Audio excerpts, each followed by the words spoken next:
Yun, ang aking pong anak, andun po sa may harapan ng computeran, nag-ano po siya ng nag-trim po siya ng punda ng unan at saka kortina para sa kanyang ibabaw ng kinabukasan. Sa insidente niyon, nagkaroon po ng sunod-sunod na putok na kasama po dun sa pagkakaroon ng puto kung iyon, yung pangyayari ng mga riding in tandem na vigilantes ay may sinusundan po sila na dalawang babae na pinuputokan po nila. Nagkataon po yung dalawang bata po dun sa harapan ng computeran ay tinamaan ng sunod-sunod na bala. Sa pangyayari pong iyon, yung anak kong si Lenin Baylon ay nakapasok pa po dun sa loob ng computeran kasama po yung batang lalaki din na kaedad niya. Yung dalawang babae po na pinutukan ng tatlong vigilantes na riding in tandem, yun po yung magkakasunod na tinamaan ng bala ng 9mm at saka 45 caliber.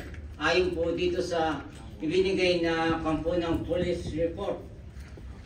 Kaya sa bahagi po nung pangyayaring yun, napakasakit sa isang ama na bunso po pong anak yun na magbe-birthday po siya ng December 5. December 2, nung nagkaroon po siya ng putukan doon sa lugar namin. Yun po yung sinasabi ng ating mahal na Pangulong Duterte, within 6 months, matatapos ang war on drugs.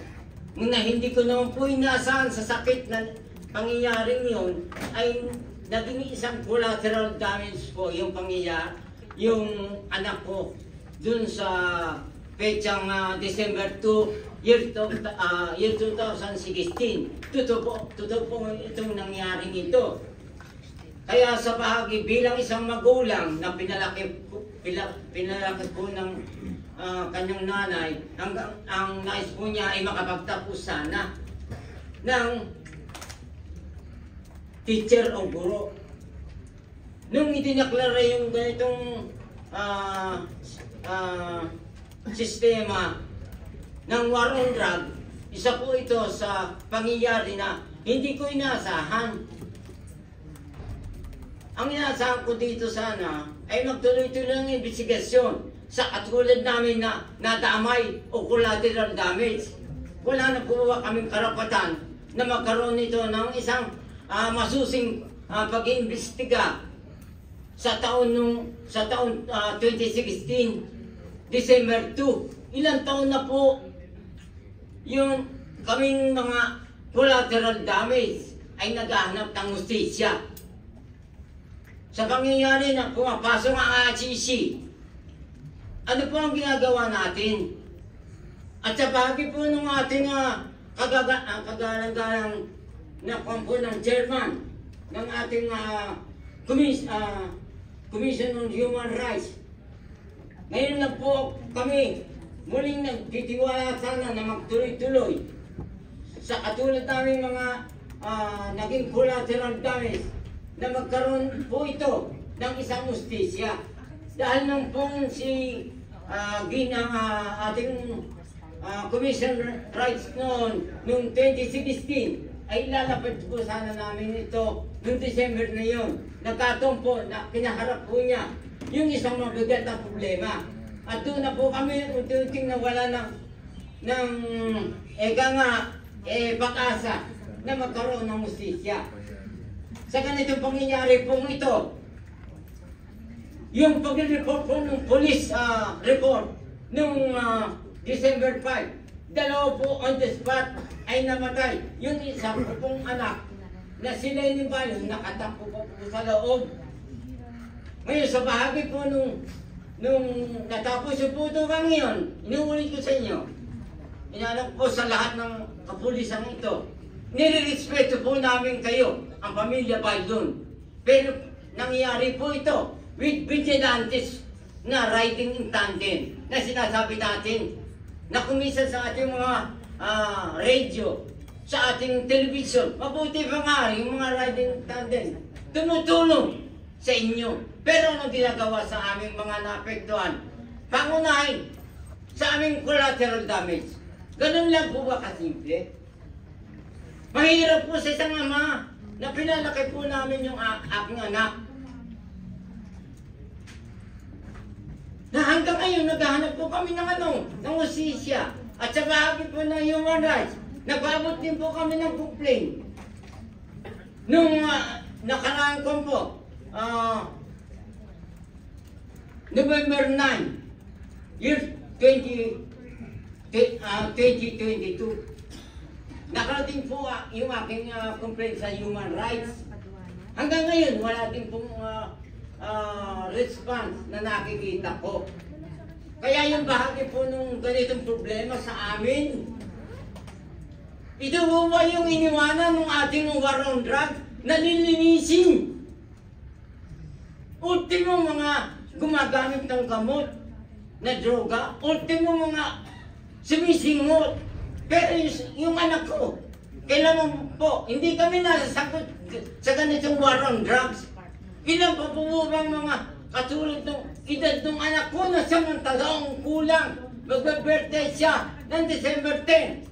Bigla na lang binuluga nung pang-anim na buwan na sinasabi ng ating kagalang-galang na Pangulo na nilinisin ng droga. Pero sino po ang nasalanta?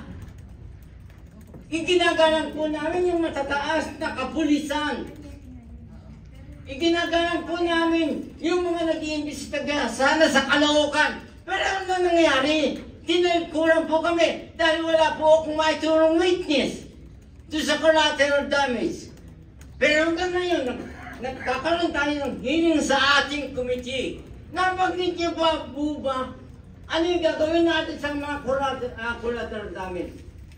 Nakatulad siya sabi ng ating chairman na 7 taong gulang, 10 taong gulang, sila yung balon magiging biktima na ng ganitong war on drugs. Ganun ba natin na proteksyonan yung ating mga mamamayan, yung ating mga kabataan na gusto maging guro ng aking anak? Bunso po ito, pang-13 na lahat po sila nag-aaral. Yung anak ko pong ito, nagkukusa dahil kakapusan po namin ng aming kinikita sa munti namin tindahan para makapagbaon. Ito po ba yung inaani natin sa ngayon? Na noon na inilapit namin sa Kongreso. Anong ginawa ng mga Kongreso noon panahon ng ating Pangulong Duterte? Tinalikuran po kami. Ano sabi?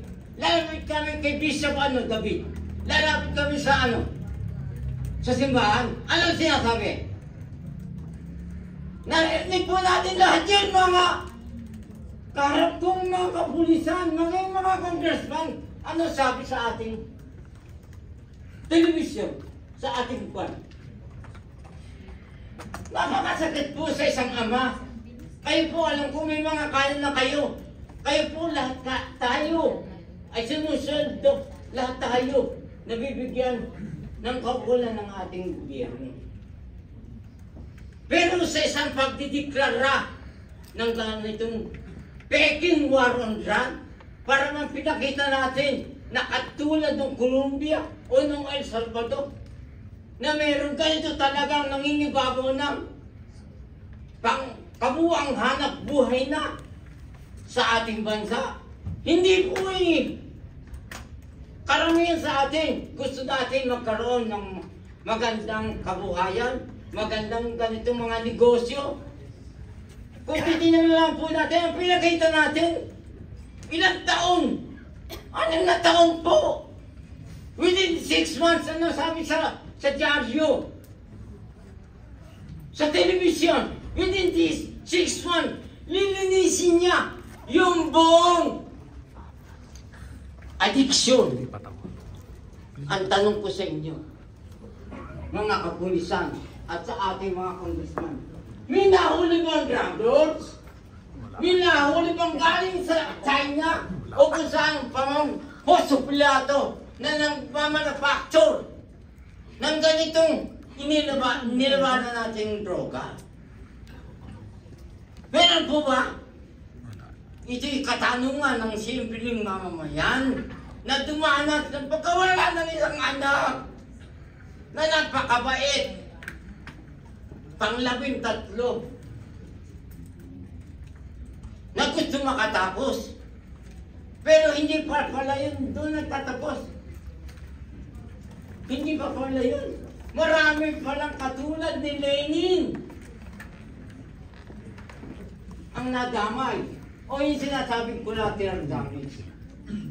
Nung ipangalandakan po ng ating mahal na Pangulo, o yung mga collateral damage lang yan. Ano kaya ang nasa sa isip natin?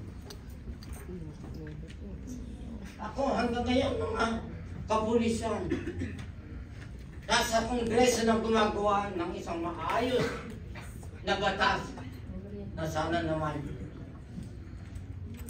ay bigyan natin ng kakulang hustisya yung ganitong pangyayari sa naganap na war on drugs. At nagpapasalamat po ako sa inyo lahat, maging sa kapulisan. Malaki po ang paggalang namin sa inyo, bagamat naging bahagi tayo ng ganitong war on drugs. At sa bahagi din po na nabuo o nagpapatuloy na pag-iimbestiga ng Committee on Human Rights. Malaki po ang aming tiwala na magbibigyan nyo kami at ng mga kapulisan ng isang makatotohanang hustisya sa panahon ng ating Pangulong PBM.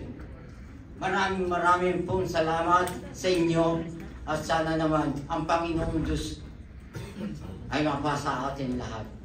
Yun lamang po at pasensya na lang po kayo at nagiging emotional po.